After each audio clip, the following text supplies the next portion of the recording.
بسم الله الرحمن الرحيم. الحمد لله رب العالمين، والصلاة والسلام على نبينا محمد وعلى آله وأصحابه ومن والاه. اللهم لا علم لنا إلا ما علمتنا إنك أنت العليم الحكيم. اللهم علمنا ما ينفعنا وانفعنا بما علمتنا. ربنا زدنا علما. رب اشرح لي صدري ويسر لي أمري واحلل عقدة من لساني يفقه قولي. السلام عليكم ورحمة الله وبركاته. Hurmatli kanalimiz kuzatuvchilari, hop, bugundan boshlab Mabda qiroat kitobini darsligini birinchi darsdan boshlaymiz. Qala al-musannif rahimahullohu ta'ala. Bismillahir rohmanir rohim. Ad-darsul awwal. Birinchi dars. O'tgan safar biz qisqacha kitob haqida, kitobda yozilish uslubi, dars qilishlik uslublarimiz haqida ozgina gaplashgan bo'ldik. Bugun endi faqat tarjimalarni o'zi va ba'zi bir kichik sharhlar va ozgina qoidalar bilan darslarimizni boshlab ketamiz. Hop, birinchi jumlamiz hada kitabun. Hada degani mana nimadan ko'rdik? Lug'atdan ko'rganimizda o'tgan safar tushuntirdik. Hadani demak ikki xil ko'rinishi bor ekan, muzakkar va muannas kalimalarga nisbatan ishlatiladigan turlari. Kitabun mana muzakkar bo'lganligi uchun unda hada kalimasini ishlatyapmiz, ya'ni muzakkar jinsidagi ko'rsatish olmosini ishlatyapmiz. Mana mistoratunni qarasak, oxiri tun bilan tugagan kalimalar bu arab tilida muannas jinsidagi kalimalar hisoblanadi. Shuning uchun mistoratun muannas bo'lganligi uchun hadihi ishlatilyapti. Hozir tarjimasini ko'rib chiqamiz. Hada kitabun, bu kitob. Hadihi mistoratun, bu chizg'ich. Kitabun muzakkar bo'lganligi uchun hadani ishlatdik. Mistoratun muannas bo'lganligi uchun hadihini ishlatdik. Ayna sabburatu. Sabburatun degani doska degani, ayna degani bu qayerda. Qayerda bu so'roq olmoqchi bo'lib, arab tilida ismi istifhom deyiladi. Ismi istifhomlar doimo jumlaning boshida keladi. Hech qachon nima ma'nodan keyin kelib qolmaydi, jumlani oxirroqda, o'rtalarida kelmaydi. O'rtalarida kelgan taqdirda ham aynan o'sha nimani, savolni so'ralib turgan narsaga nisbatan boshida hisoblanadi baribir.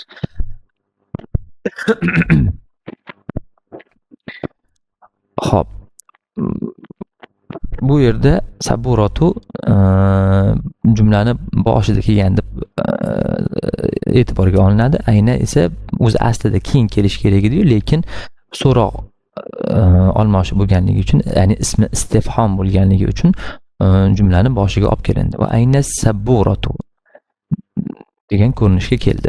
Ya'ni ma'nosi doska qayerda? Aynal mihbaratu, siyohdon qayerda? Khudil qalama. Mana bu yerda biz o'tgan safar jumlamizda ishlatdik. Ya'ni 4 xil ko'rinishda kelganini mana 3-chisiga qarasak, khuz deb yozilgan ekan. Sukun bilan tugagan. Mana shu sukun bilan tugaganligi odatda mana shuni biz sukundan fe'li amr ekanligini bilib olamiz. Mana bu yerda qarasiz, lekin kasra holatda kelyapti. Bu kasra kelishligini sababi bu boshqa narsa, ya'ni mana bu yerdagi nimaga aloqasi yo'q. Moziy fe'li mana fatha bilan, muzori fe'li, ya'ni o'tgan zamon fe'li fatha bilan, muzori fe'li, ya'ni hozirgi va kelasi zamon fe'li zamma bilan, fe'l amr sukun bilan kelyapti, lekin kasra bilan kelgan holatdagisi yo'q. Demak, bunda ma'noga ta'sir qiladigan jihat emas, bu o'qishdagi tilga og'ir bo'lib qolgan narsani osonlashtirishlik uchun kasra qilinganligi bilan izohlanadi. Ya'ni mana bu xuz bo'lgan o'zi aslida, mana bu yerda esa alif lam kelyapti, al-qalama bo'lgan. Al-qalamada mana alifdagi birinchi alifda harakat bo'lmaydi.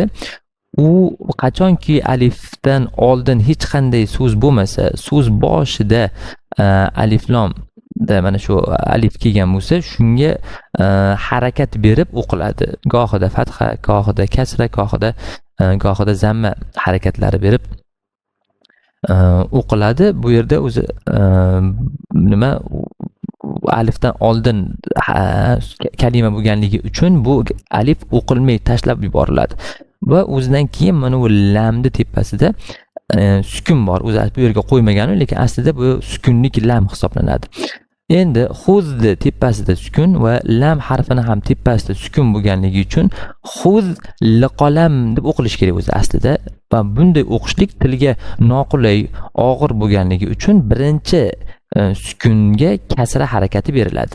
Ya'ni xuz kalimasi xuziga almashtiriladi. Bu hech qanday ma'noga ta'sir qilmaydi, shunchaki o'qishlikni osonlashtiradi xolos. Va xuzil qolama deb o'qiladi va ma'nosi esa qalamni ol deb tarjima qilinadi. Hatil kurrosata, kurrosatun daftar degani va mana bu yerda bitta jihatini ham hisobga olib ketaylik. Mana bu yerda kalimalarni qarasak, lug'atda kitabun, lavhun, mihbaratun, mistarat, saburatun bo'lib oxiri zamma bilan tugagan. Mana bu yerda esa qalamma bo'lib qolyapti. Nimaga bu yerda o'zgaryapti desa, bu yerda biz qalamni degan o'zbek tilidagi n degan qo'shimchani berishligimiz uchun mana bu oxirgi harfni harakatini fathaga o'zgartirib talaffuz qilamiz. Shunda qalamni ol bo'lib tarjima bo'ladi. Bu yerda ham hatil kurrosatada o'zi aslida kurrosatun lug'atda, lekin bu yerda daftarni keltir degandagi daftarni degan n qo'shimchasini biz nimada arab tilida mana bu so'zni oxiridagi fatha oxirgi harfning harakatini fathaga o'zgarishligidan bilib olsak bo'ladi. Hada varaqun, bu qog'oz. Mana bu yerda bu qog'oz deyapmiz. Qog'ozni, qog'ozning degan kalimalar ishlatilmayapti. Shuning uchun bu yerda nima harfning oxirgi harfning harakatini fatha yoki kasraga o'zgartirishga ehtiyoj yo'q. Bu qog'oz deb tarjima qilinaveradi. Xuzil kitaba, kitobni ol. Mana kitaba bo'lganligi uchun biz nima deb tarjima qilamiz buni?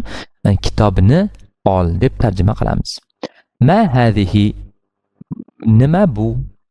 Mistaratun, chizg'ich. Hati qalamal hibri, siyohli qalamni ber. Ya'ni o'zi aslida qalam deb har qanday yozadigan narsaga qalam deyiladi va buni aynan qaysi qalamligini o'zidan keyingi kelgan kalima bilan buni nima qilib olsak bo'ladi, ya'ni aniqlab olsak bo'ladi. Bunda o'zbek tilida bu shakldagi aniqlovchiga moslashmagan aniqlovchi deb yuritiladi. Buni inshaalloh batafsil grammatik darslarimizda to'liq ma'lumotga ega bo'lasizlar inshaalloh. Hati qolamal hibrida mana bu hibri bo'lib tugashligi, buni qolama bilan tugaganda, uni oldingi nimalarda jumlalarda qolama, kurrosata bo'lib tugadi-ku, n degan ma'noni bergandik. Endi bu yerda hibridagi i yana ham boshqacharoq ma'noda keladi. Biz buni hozircha bu jumlani sizlarga osonroq tarjima qilib berib, sizlarni chalg'itmaslik uchun bu grammatik holatiga kirishmaymiz.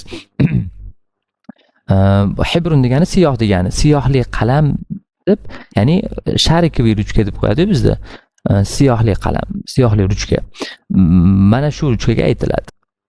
Ikkalasini bitta qilib, ikkita ismni birlashtirib, bitta ismga aylantirib tarjima qilaveramiz. Ya'ni siyohli ruchkani ber yoki siyohli qalamni ber degan mazmunda tarjima qilsak to'g'ri bo'ladi inshaalloh. Xuzir rishata, rishatun degani pat.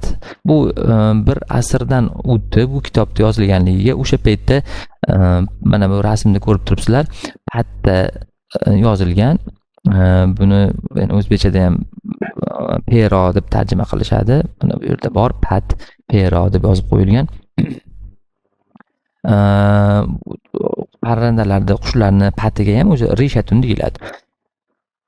Buni xohlasak pat, xohlasak pero qilib tarjima qilsak bo'laveradi. Xuzir rishata degani peroni ber yoki patni ber debman, uzr, ol.